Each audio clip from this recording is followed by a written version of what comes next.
Hello mọi người, hello tất cả các bác nhé. Hiện tại thì bên em đang chia sẻ cho mọi người một lô tùng đen dòng bonsai hàng bàn trà.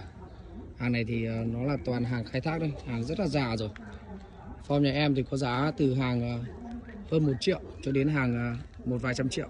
Anh chị nào mà liên hệ sưu tầm thì có thể liên hệ trực tiếp qua cái số phone của nhà em ghi trên ở bài viết. Em sẽ quay cho mọi người xem một số cái tác phẩm hàng tầm trung, dao động khoảng từ 10 triệu cho đến 20 mấy triệu. Form bẹ già quái rất là đẹp luôn. Tất cả các lô như này thì đều là hàng khai thác và hàng rất là già rồi. Cốt chậu là lên cốt chậu đẹp cho mọi người.